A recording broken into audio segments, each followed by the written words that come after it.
Oi, pessoal! Hoje a gente está aqui nessa entrevista com o Altino, que é coordenador do Sindicato dos Metroviários e que ontem ele viralizou aí na internet por conta de uma entrevista que ele deu para a Globo, para o Bocardi, que ele falou da situação da greve dos metroviários e também como essa luta é justa e questionou, né, que no meio da pandemia os bilionários ficam mais ricos e os trabalhadores, na verdade, perdem direitos e sofrem mais. Então, Altinos, bem-vindo aqui à nossa entrevista. Se você quiser comentar um pouco mais sobre esse vídeo de ontem. Esse vídeo de ontem acabou viralizando. Na verdade, eu estava morrendo de sono porque a gente tinha feito o piquete na noite e acabou o acordo saindo na madrugada. Eu achei que foi importante. Fizemos uma votação com 1.700 trabalhadores, a grande maioria, quase 80%, aprovou o acordo. Mas só que depois do acordo, eu estava lá nos operadores de trem, eu sou operador de trem de Jabaquara, da linha Norte-Sul, quem não conhece São Paulo, da linha 1. Aí depois a gente foi lá pro pátio da manutenção, que tava a rapaziada lá, tava finalizando o piquete. A gente se despediu do pessoal, aí todo desmontou o piquete. E quando eu já tava indo para casa, Raimundo, que também é diretor do sindicato, me chamou lá para a gente conversar um pouco. Tinha outros ativistas da linha 2, a gente foi conversar os piqueteiros, a rapaziada, para trocar ideias, ver as coisas. Aí ficamos lá conversando, aí depois de manhã, quando já tava perto da manhã, eu sou um cara que toma muito café e a gente tava na adrenalina, né? Então eu já tava esperando ficar em piquete, na verdade. Então a greve tá encerrando, assim, que eu ainda tava de boa. Então quando eu dei aquela entrevista, na verdade a gente não tinha nem dormido. Quem segurou o celular foi o Raimundo. E a gente caçou e conseguiu cavar essa entrevista. Era óbvio que eles iam tentar botar a gente na berlinda. E o debate sobre os bilionários, na verdade, saiu uma matéria de fato do G1 na segunda, no dia anterior, né? Que a gente deu a entrevista na terça. Que quando o cara tentou colocar que a gente, ele sempre tenta fazer isso, é engraçado, a Globo, que na verdade é financiada pelos grandes empresários, a família da Marinho é um desses bilionários, aí eles sempre tentam na televisão aparecer aparentemente como os representantes do povo, pensando nos mais humildes, nos mais pobres, o que não é real, mas faz parte do jogo.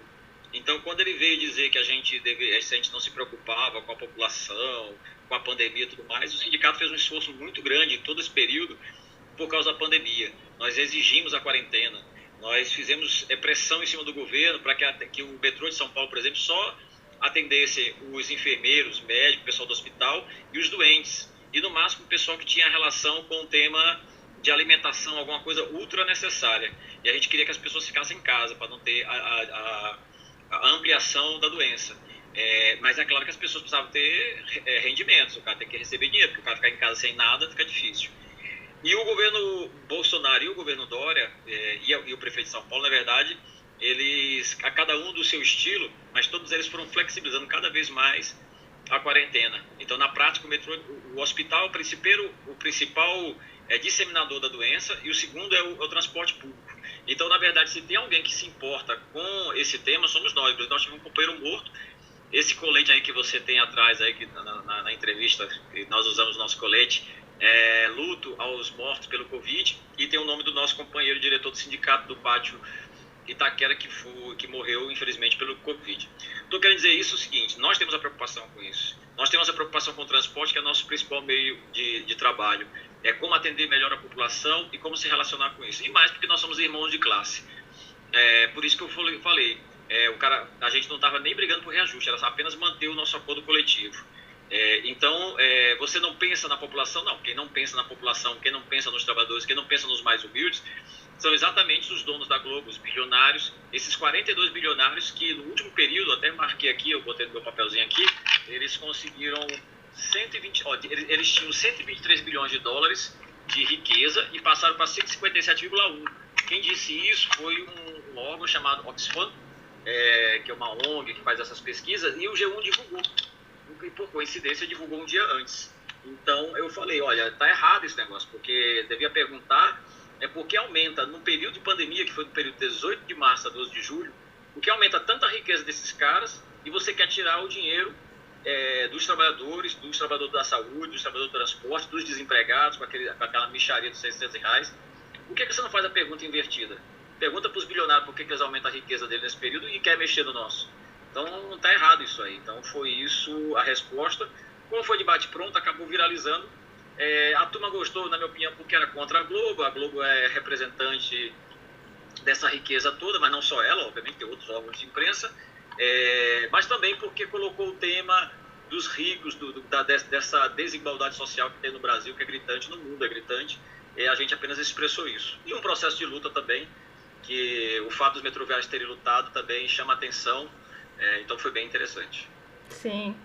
Eu acho que as pessoas gostaram muito do vídeo, porque, além de tudo isso que você comentou, foi algo que eu acho que todo mundo meio que sempre quis dizer, que estava entalado na garganta de todo mundo, porque a nossa vida só piora nessa pandemia. Como você comentou, a desigualdade social está aprofundando cada vez mais, e é um absurdo a gente ver, enquanto isso, os governos atacando os trabalhadores, os bilionários ficando mais ricos. Então, assim, a minha impressão é que você gerou um grande alívio para uma parte muito grande da população que tá com isso entalado e que queria ter a oportunidade de falar do jeito que você falou. Então, acho que foi muito legal. E, de fato, tem isso que você comentou, né? Que os governos e as empresas, eles tentam jogar a responsabilidade nos trabalhadores. Então, por exemplo, se tivesse greve, aglomeração por conta da greve, que eu acho que a gente tem que tomar todas as medidas de segurança, de fato, para não haver maior disseminação, mas os principais culpados e responsáveis pela situação de caos que a gente vive hoje no Brasil são todos eles. Não somos nós, trabalhadores, né? Eles que não decretaram uma quarentena, não garantiram o isolamento. Isso. Para ter uma ideia, a gente também no tribunal, quando teve uma negociação, e com a empresa diretamente, mas no tribunal também, nós falamos mais uma vez, que é que a gente sempre fala, mas infelizmente o governo não aceita, que é o seguinte, no lugar da greve a gente aceita a catraca livre. Então libera a catraca que a gente trabalha. Porque aí teria pressão financeira em cima da empresa, não prejudicaria ninguém, todo mundo teria a sua locomoção. E, em geral, eles não aceitam de jeito nenhum. Está mais fácil eles aceitarem a greve, e é o caso, do que exatamente liberar a catraca. É bom porque esse debate de liberação da catraca, além de uma pressão em cima do governo, que mostra, na verdade, que eles estão um pouco preocupados com a população, também abre o debate sobre o tema do financiamento do transporte público, que é muito importante. Na noite, a gente conversou com os usuários que estavam saindo e a gente foi avisando, vai ter greve no metrô, mas está tendo uma negociação agora, pode ser que tenha, pode ser que não tenha. Fiquem atentos aí na imprensa, na televisão, fiquem acompanhando. E mais, se tiver greve, avise o seu patrão. Você não vai trabalhar, você não vai se arriscar, porque o metrô vai tentar botar todo mundo enfiado nos ônibus lotados, ou alguns pouquinhos trens com o chefe rodando e lotado, e você não vai se arriscar. Não venha trabalhar, avise o seu chefe que não dá, que não está de brincadeira esse negócio não. Já está errado você estar trabalhando no período da pandemia. E pedir para trabalhar em período de greve, pode avisar, não vou. Então eu estou falando que esse é o diálogo com a população, porque se tivesse preocupado com a população, o Estado já podia avisar, olha, caso tenha greve do metrô, a gente está pedindo que todo mundo fique nas suas casas e evite aglomeração, mas não. É o inverso. Então, é papo furado, na verdade, é conversa fiada, essa história de que a Globo ou algum outro setor ligado aos empresários estão preocupados de fato, de verdade, com a população.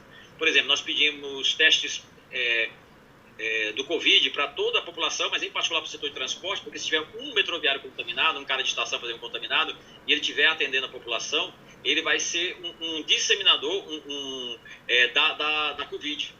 Então, todo mundo deveria fazer teste permanentemente para evitar a contaminação de si mesmo e evitar que contamine os demais. Mas isso não é feito. Por quê? Porque custa dinheiro. E cadê a preocupação nessa hora com a população? Com os mais pobres, com os mais humildes? Não tem. Então, na verdade, essas situações de uma certa gravidade apenas, vamos dizer assim, desnuda, mostra sem muito floreio como é essa sociedade. E é algo, sei lá, vexatório você saber que os maiores bilionários do Brasil, sem falar do resto do mundo, eles estão aumentando a sua riqueza em poucos meses da pandemia. Então todo mundo fala sacrifício, sacrifício, mas o sacrifício é só nosso.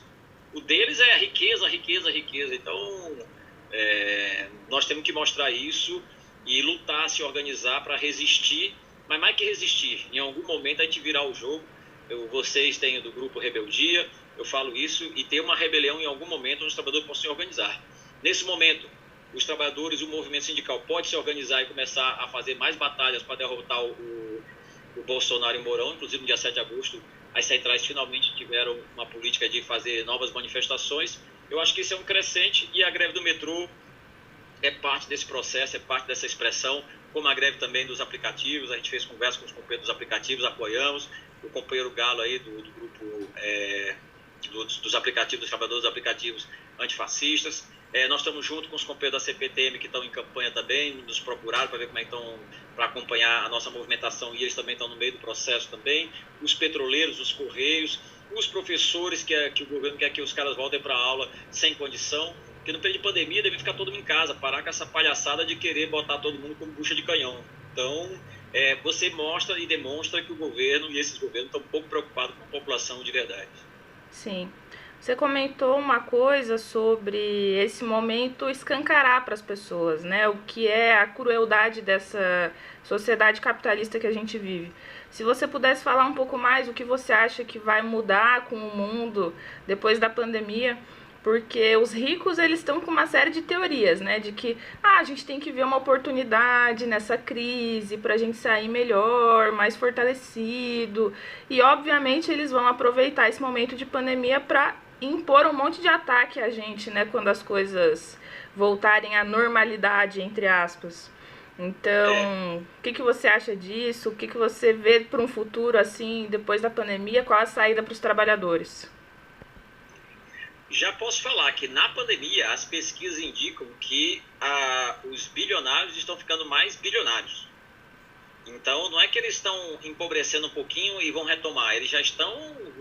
A normalidade para eles continua, ou seja, eles são ricos, são bilionários e estão ficando mais bilionários. Então os ricos estão ficando mais ricos na pandemia. Que a gente podia dizer, todo mundo está ficando pobre, os trabalhadores, os ricos estão diminuindo, mas não, eles estão ficando mais ricos. Na verdade, o que está acontecendo é um aumento da concentração da riqueza. E quando acabar a pandemia, o que a burguesia está tentando se aproveitar eles vão tentar partir a nossa condição de vida de um patamar inferior. Então, na verdade, a guerra social continua. Então, eles vão tentar atacar os direitos dos trabalhadores, atacar os salários dos trabalhadores para que a gente ganhe menos, que o nosso valor de escravidão fique menor, para que eles fiquem mais ricos ainda.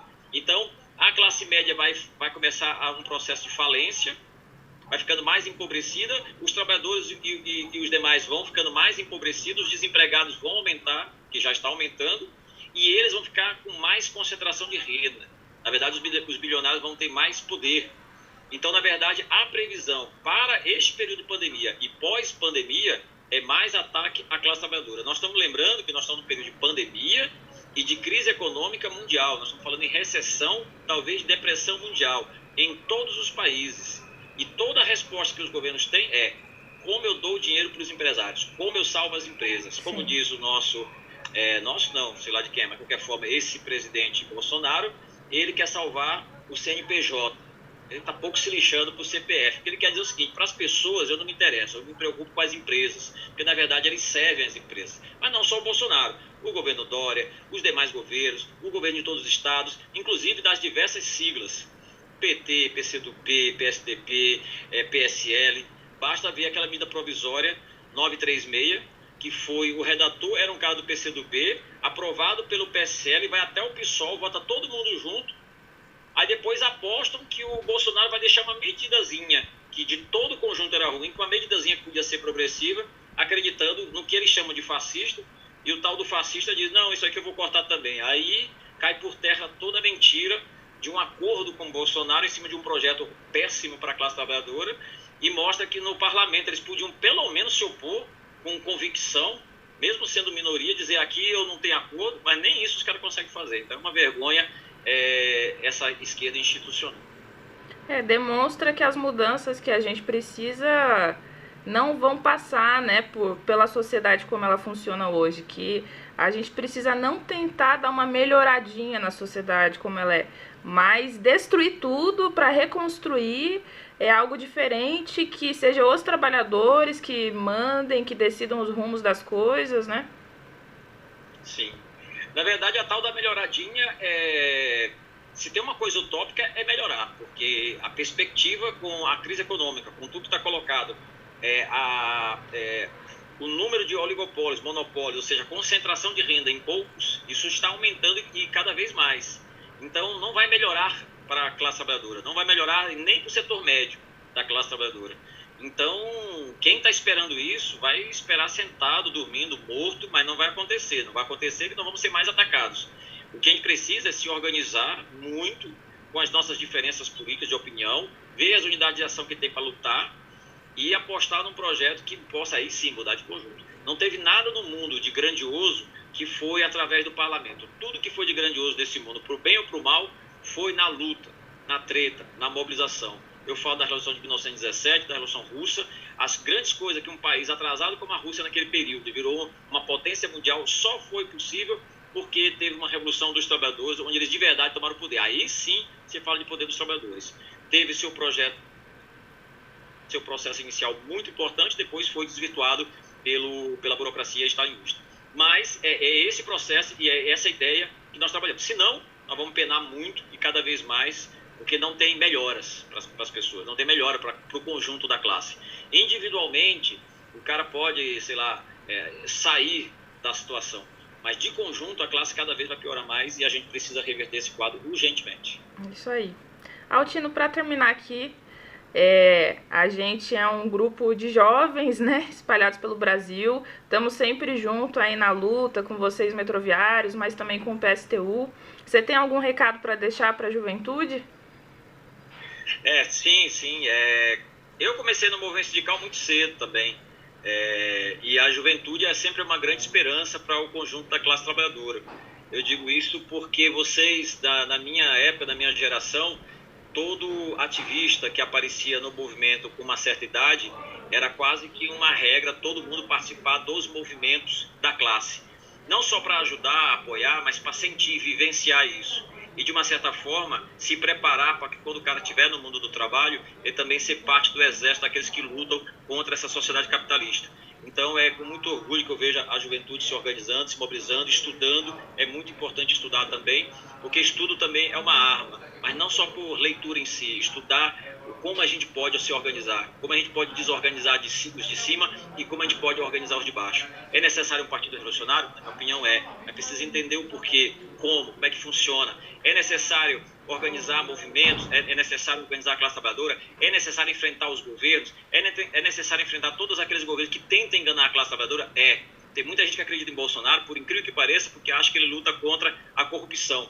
Muitos acreditam, por incrível que pareça, que o Bolsonaro vai ajudar os trabalhadores e os mais pobres. Assim como muita gente que, por incrível que pareça, acreditava que o PT ia ajudar os trabalhadores e os mais pobres, e não foi isso que ele fez.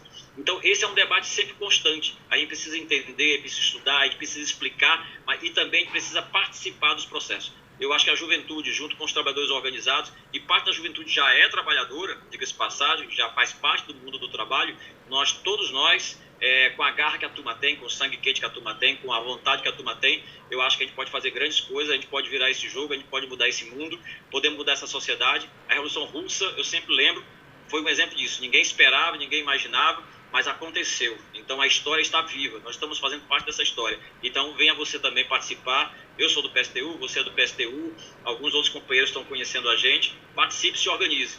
Eu gosto da música do Chico Sainz, eu sou maranhense, mas morei em Pernambuco muitos anos. Fui também trabalhador de fábrica lá em Pernambuco e gosto daquela parte que a gente tem que se organizar para desorganizar. A gente precisa se organizar para desorganizar os de si. É isso aí, tamo junto aí. Isso aí. Altino, valeu aí pelo tempo que você nos concedeu para essa entrevista. Pessoal, todo mundo que está assistindo aqui, fica o convite para curtir as nossas redes do Rebeldia, nosso canal no YouTube, aqui, nosso Twitter, Facebook, Instagram, nos acompanhe. E venha nos conhecer também e acompanhe o Altino nas redes sociais.